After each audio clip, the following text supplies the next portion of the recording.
What's going on, Atlan? Welcome back. Today we are diving into Temple of Fate. Temple of Fate is the newest addition in the game. It's a new co-op dungeon, comes from solo to elite mode. We are checking out story mode as my CP is more suited for the mode. Elite mode feels overwhelming for me as you need a lot of time to actually complete it. Not many people have completed elite anyway.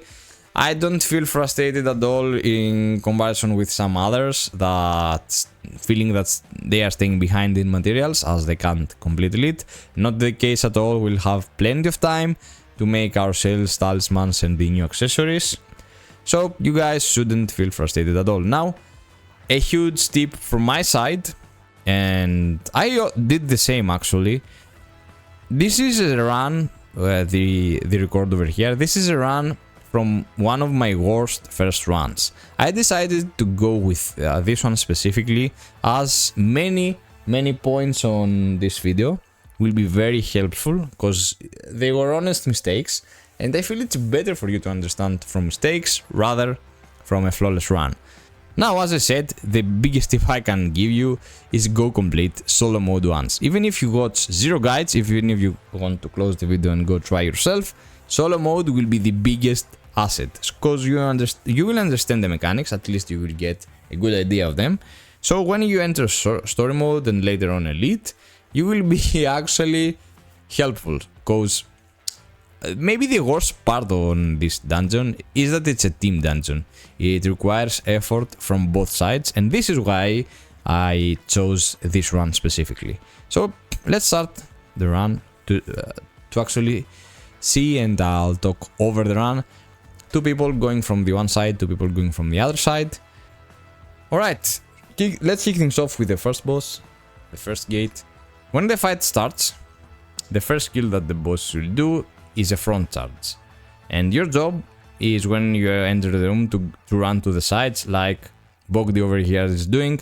I didn't know it, so I will take like a noob all the damage on my face.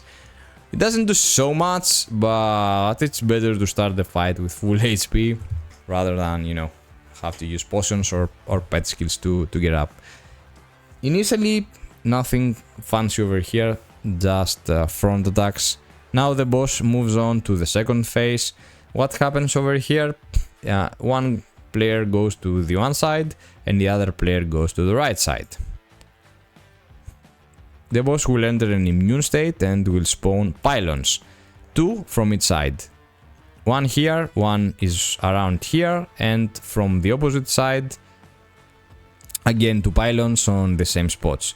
My job and my mate's job is to kill those pylons.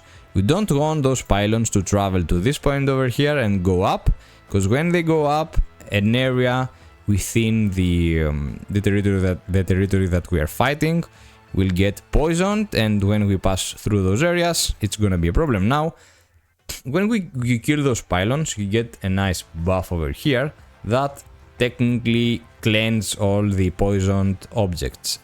Not only objects, but also players. So if my guy over here gets poisoned and I pass through him with this cycle over here, he will get cleansed and back up and recover from poison. But also when an area on the map is also poisoned and I pass through the area, I will cleanse also the area. Now I forgot about the second pylon. That was a mistake from my side. That's why I prefer this video. It has so many mistakes that it's you know, easier for everyone to understand what we did wrong and why you shouldn't let those things happen. Like we left one pylon to travel above, and now that's gonna be a problem. Now, another thing that I want to mention is that when you see the boss on this state and has the boss's arm are united, you have free DPS window. I didn't know that. I'm standing here. I should be DPSing the boss right now.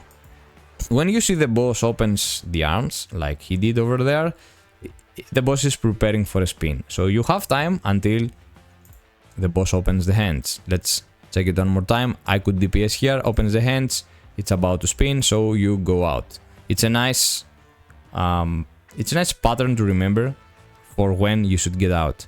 Now, after the spin, the boss follows up with those two green areas. After the spin, you shouldn't get damage at all from the spin. Those green areas will mark you, and worst case scenario will poison you. So how to get away with that? You need a pylon. For sure we should have already been here at this point. When you see the boss starting to spin, all this preparation time is enough for you to run and go to the one side, one player to the one side, the other player to the other side, to get a pylon and get the cleanse buff. We both failed. We both are about to die now. You see, both of us have a unique aura above us. The one that I explained earlier is the cleanse, and this is the poison one. So if you are in this state, the other player has to pass through you, so you get cleansed and the poison is removed. Now he runs to the boss, so he doesn't care about me, I guess. But, well, it doesn't matter so much. He could also pass through the areas to cleanse. The areas already late for me, so I died over here.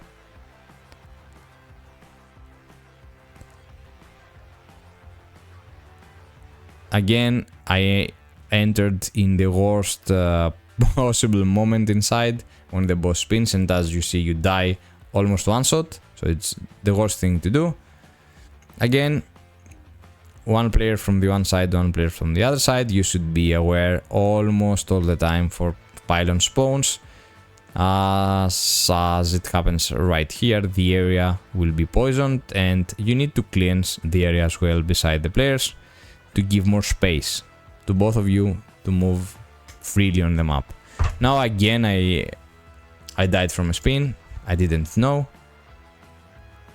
Now I do, and I want to believe that you guys also know. That's the charge. We avoid it by going to the sides. You can tell by when the boss is dropping the one arm. Okay, now we have free space to DPS again.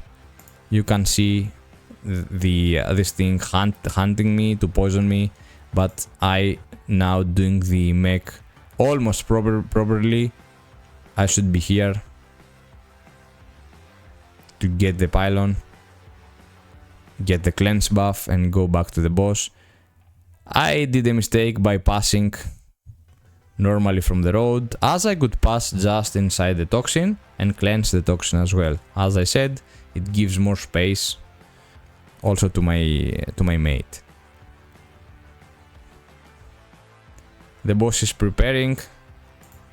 Now the boss will stand up and unite the hands. Now we have DPS window, and as I explained earlier, when the boss opens the hands, we still had DPS window. The boss opened the hands. We should go away. 100% I failed. Went inside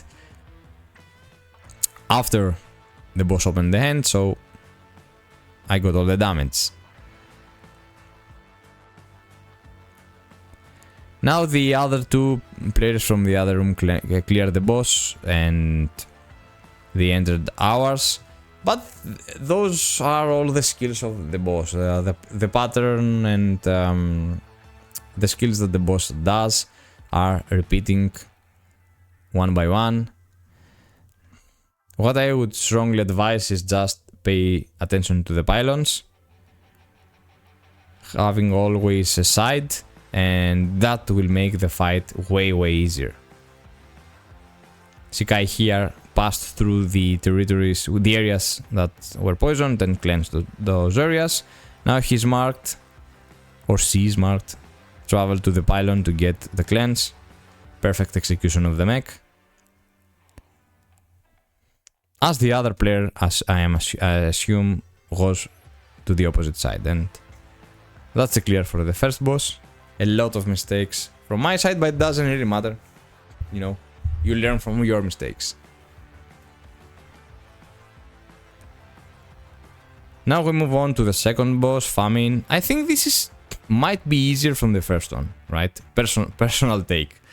Most of the skills that come from this boss that are front skills. So by staying behind the boss, you will avoid most of the skills. Have that in mind as well. some kind of slashes and those pumps. Always it's where the boss is looking. So by staying behind, like I almost was here, you could avoid most of the skills. Now, what happens here? When the boss hits you, either with a hit or a skill, you get this hunger bar, and when this hunger bar reaches 100%, you enter the hunger state, and that's bad for you.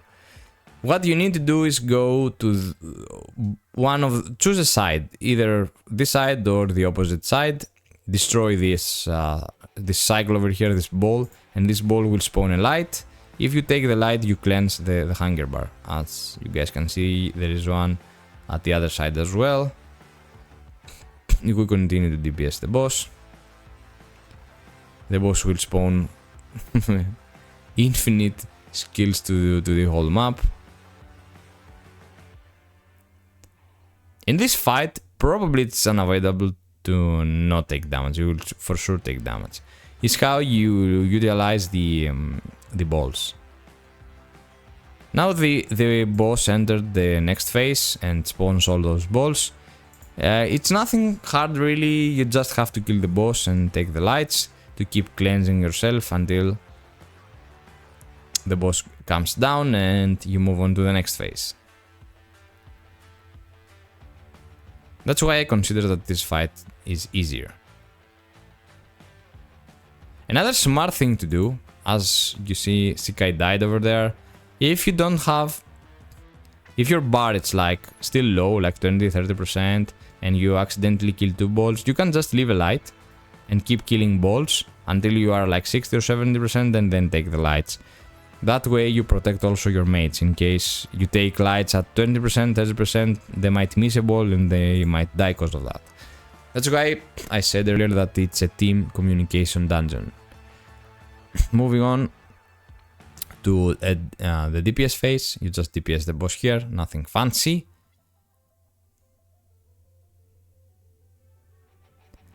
I decided to wait a bit more before I cleanse. Like at 60%. Now I'm at 100%.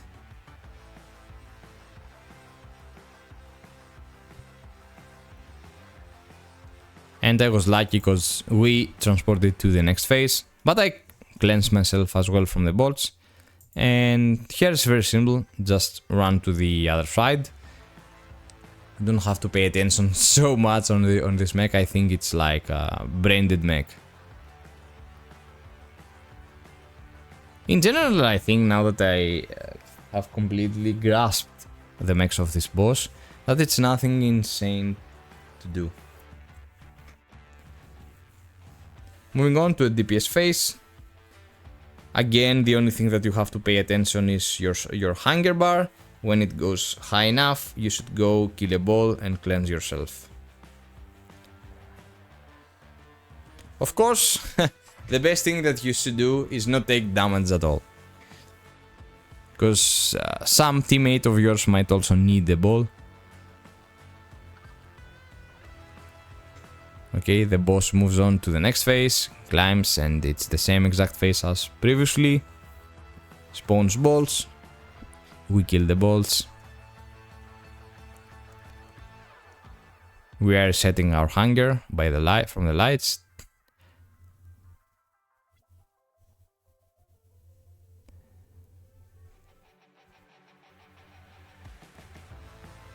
There are still 2 balls.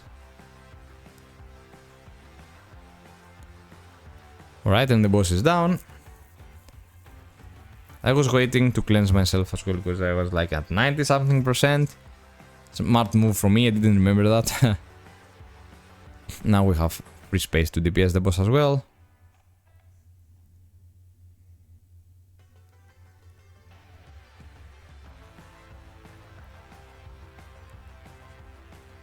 Also, I think that the of the boss, it's quite easy to escape from that. To choose where you will stand to avoid the damage.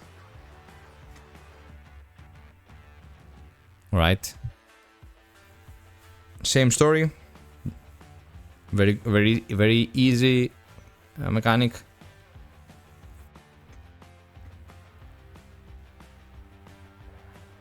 try to not waste time at least when that starts, and try to rush as fast as possible to the other side, because you're also getting an increase on your hunger bar. The boss it's at like 20 bars, so it's gonna die. Now here, some players have to go from the left and some from the right, because you have to press a sort of a pillar. This one over here, the yellow one. I think I remembered and I might go and show it. Alright, someone pressed it. It's over there on the left. That's why over there. That's why you need one from the one side and one from the other to activate it. I wouldn't even say that that's a puzzle. Right.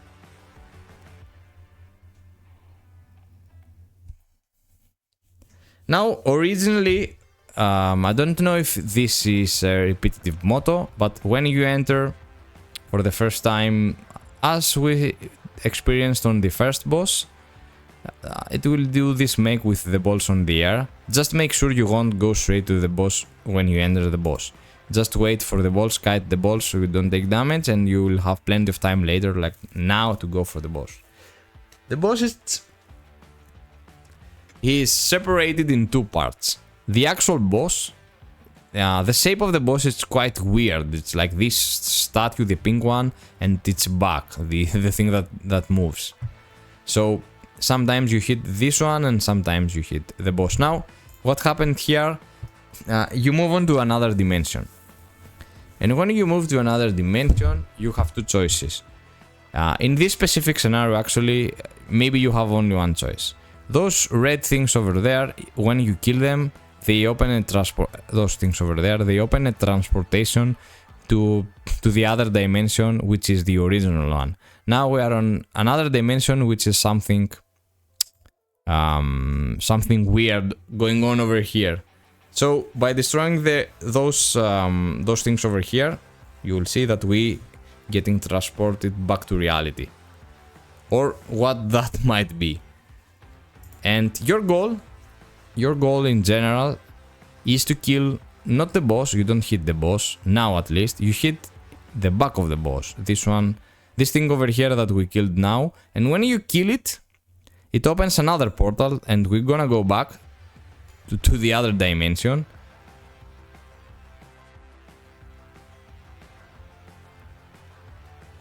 I shouldn't have done that. Actually, what happened here, yeah, it was a bit weird. I shouldn't have done that. You see this percentage over there? My mates transported, and myself included, transported through this thing over here. And your job is to hit the boss in the other dimension, get the bar to 0%, and when that happens, you are being teleported back to the original world and you can DPS the boss. However, if you don't kill those red things, the entire area will be the thing that you see over here, and that's why we got fucked when we get back to this dimension, because when we moved here originally, everyone should destroy those red things to not let them spread. So, because next time we moved back in, we took so much damage because of this thing. Now they killed 0%, so the boss is on a normal state now, and we can freely DPS the boss because of that. Basically, this is the mech. I don't feel it's anything else that happens differently. Here you can jump and avoid the damage from the air. Okay, those are the ping balls. Again, everyone should destroy the ping balls as fast as possible, because those ping balls spread within the map and you take damage over time by standing there. I did my ball, the other people didn't, so we can't easily move inside. As you see, we got I died because of that.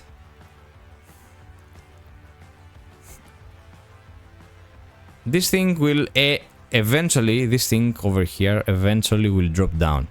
So the best thing that you should be doing is that focus on the mechs. Like if my people have focused all the ping balls, things would be way easier now, and you will have plenty of time when that thing lands on the ground to DPS it. Alright, here are the red dimension ones. I killed the mine, and I wanted to check what happens if I don't get it, and you see what happened.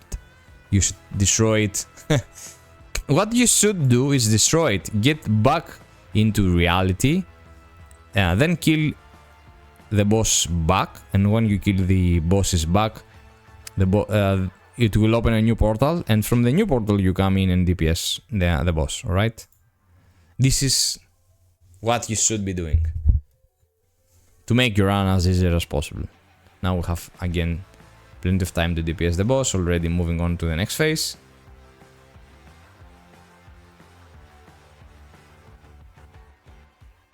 Now we should jump here, easy. Now everyone should focus the ping balls. I think we did it correctly here, perfect. We are getting back inside the dimension. We should search for those red things. We took tons of damage though, but it doesn't really matter. Now we are focusing the back of the boss, the weapon or whatever that is, to get our portal. We're gonna get our portal, everyone's inside, and now we're focusing the boss in this dimension to get it to 0, and when you get it to 0, you're gonna get teleported back to reality to actual DPS the boss. It's not... Maybe this one, the last one, it's the easiest out of all. You know, when a new raid pops at the beginning, everyone feels like it's difficult, many people don't know the mechs and all those things, but after some days, after some weeks, things become even better. Thanks for watching, guys. I hope this helps you out clearing the new dungeon. To get you straight in elite mode and try elite mode. Elite mode has different mechs. As the second room changes a bit, there are some golems there and the team gets separated from each other and you have to do different things. So when I clear elite, I might drop a video for elite. For now, stay with this one. As I've said, try to clear solo mode. It will be a tremendous help for your runs and understanding the mechs. Happy grinding, and until next time, see ya.